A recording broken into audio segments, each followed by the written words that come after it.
এই মুহূর্তটা ঠিক কীরকম বলে তোমাদেরকে বোঝাতে পারবো না। মুহূর্তটা যেমন একদিকে আনন্দের, তেমন আরেকদিকে আবার দুঃখের, বেদনার। মানে 7 দিন জগন্নাথ প্রভু তার মাসির বাড়িতে থাকার পরে তাকে আমরা যেমন নিয়ে যাচ্ছি সেটা যেমন আনন্দ, অন্যদিকে যার বাড়ি থেকে মানে মাসির বাড়ি থেকে যে চলে যাচ্ছে সেটা এমন একটা বিরহ, মানে কি বলবো, তোমরা সিচুয়েশনটা, পরিস্থিতিটা একমাত্র ওইখানে উপস্থিত থাকলেই বুঝতে পারতে। মানে আমাদের কীর্তন পাড়ি যেই কীর্তনটা করছে সেই গানটাও, সেই মানে কীর্তনটা সুরটাও এই পরিস্থিতির সাথে একদম মানানসই। অনেক অনেক ধন্যবাদ জানাবো আমাদের কীর্তন দলকে এত সুন্দর একটা সুরে কীর্তন পরিবেশন করার জন্য। আসলে কি বলো তো, এতদিন ধরে মাসির বাড়িতে জগন্নাথ প্রভু রয়েছেন মানে বলরাম সুভদ্রার সাথে। তার ফলে কী হয়েছে বলো তো, এই মাসির বাড়িতে যারা রয়েছেন তারা প্রচণ্ড আবেগপ্রবণ হয়ে পড়েছেন। তাদের 2 চোখ দিয়ে জল দেখতে পাচ্ছি গড়ে পড়ছিল। খুবই একটা বেদনাদায়ক একটা পরিস্থিতি। আসলে কি, ভগবান যার বাড়িতে ছিলেন, মাসির বাড়িতে ছিলেন, তারা নিজের সন্তানের মতো, কেউ নিজের ভাতৃতুল্য হিসেবে তাদের যত্নাদি করেছেন, প্রভু হিসেবে, ভগবান হিসেবে যত্নাদি করেছেন। তার ফলে একটা মায়া হয়ে গেছে, তারা সেই মায়ার বাঁধন ছেড়ে আজকে মাসির বাড়ি ছেড়ে চলে যেতে হচ্ছে জগন্নাথ প্রভুকে, বলরাম সুভদ্রাকে সাথে নিয়ে। সেই সময়টা খুবই একটা কেমন একটা পরিস্থিতি। আর এদিকে আমরা যেহেতু নিয়ে যাচ্ছি আমাদের শ্রীধামে, সেই জন্য আমাদের মনে একটু আনন্দ রয়েছে। তাই আমরা সকলে মিলে একত্রে পরিক্রমা করিয়ে রথের চারিদিকে জগন্নাথ প্রভুকে এখন সাদরে আমরা রথে বিরাজমান করে নেব। অসীমদা, বিশ্বজিৎদা দুজনে মিলে একত্রে তুলে নিয়ে জগন্নাথ, বলরাম, সুভদ্রাকে আমাদের রথের মধ্যে বিরাজমান করে দিলেন। এইদিকে আমরা সকলেই রেডি হয়ে গেছি রথটিকে টানার জন্য, দড়িতে টান দেওয়ার জন্য।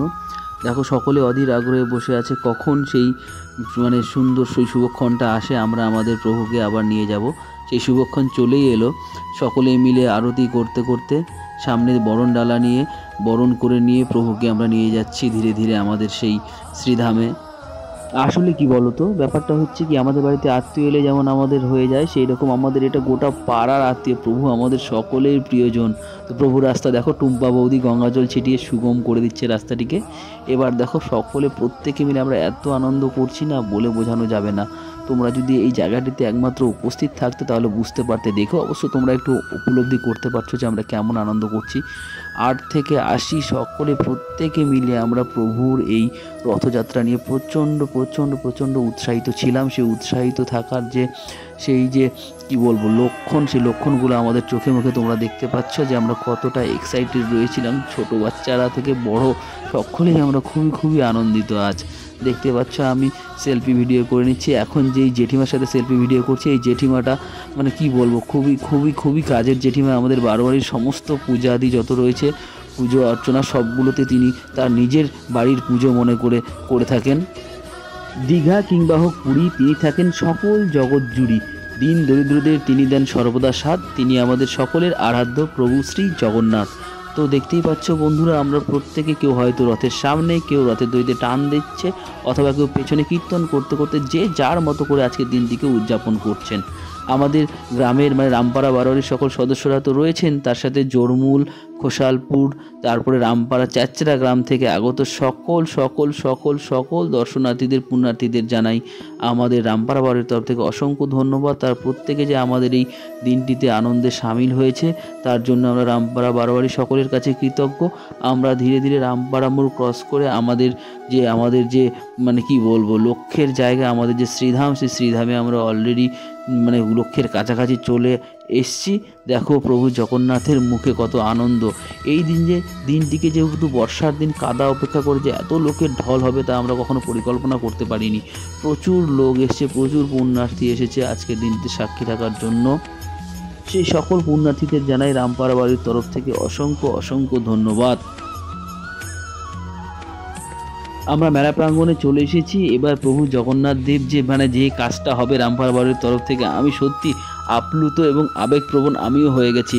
মানে আমি এতটা খুশি হয়েছি যে জগন্নাথ প্রভু আমার বাড়ির, দেখো আমাদের বাড়ির একদম দোরগোড়ায় চলে এসেছেন। আমার সৌভাগ্য, আমার কি বলবো, আমার বাড়ির জায়গাটা ধন্য হয়ে গেল যে প্রভু আমাদের রথে করে আমার বাড়ির পাশে বিরাজমান হয়েছেন। অনেক অনেক অনেক অনেক ধন্যবাদ জানাই রামপাড়া বারোয়ারির কর্মকর্তাদের, যে তিনারা আমাদের এই যে রুটটা ছিল, রুটটাকে আমাদের বাড়ির দোরগোড়া অবধি নিয়ে আসতে মানে কি বলবো নিয়ে এসেছেন। তাদের জন্য অসংখ্য অসংখ্য ধন্যবাদ জানাই। এরপর প্রভু চলে যাচ্ছেন আমাদের যেই শ্রীধাম রয়েছেন, মানে আমাদের মন্দির, সেই মন্দির প্রাঙ্গণে আমাদের রথকে রেখে দেওয়া হবে। তারপরে প্রভুর যে সমস্ত পূজা রয়েছে, সেই পুজো অর্চনা রয়েছে, ঠাকুর মশাই, পুরোহিত মশাই সেই পুজো অর্চনাগুলো করবেন। তারপরে যাদের কথা না বললেই নয়, আমাদের রামপাড়া বারোয়ারির মহিলা সদস্য, আপনাদেরকে একটা কথা জানিয়ে রাখি, রামপাড়া বারোয়ারির তরফ থেকে যে নাম সংকীর্তন হয় 16 প্রহর ব্যাপী, সেই নাম সংকীর্তনেও আমাদের এই মহিলা সদস্যদের মায়েদের ভূমিকা উল্লেখযোগ্য। আসলে কি বলতো, ঘরের ছেলে ঘরে ফিরে এসছে, আনন্দ তো একটু হবেই। মায়েরা প্রত্যেকে ঘরের ছেলেকে ঘরে ফিরে পেয়েছে, তাই মায়েদের আজকে প্রচণ্ড আনন্দ, তারা খুবই খুশি। এইদিকে আমাদের যারা মেলাতে এসেছেন পুণ্যার্থী, তারাও আমাদের রথটিকে দর্শন করে নিচ্ছেন। দেখো, আমি তোমাদেরকে দেখিয়ে দিচ্ছি, প্রভু রথে বিরাজমান হয়ে রয়েছেন। মাসির বাড়ি থেকে তিনি ঘুরে চলে এসেছেন নিজের বাড়িতে।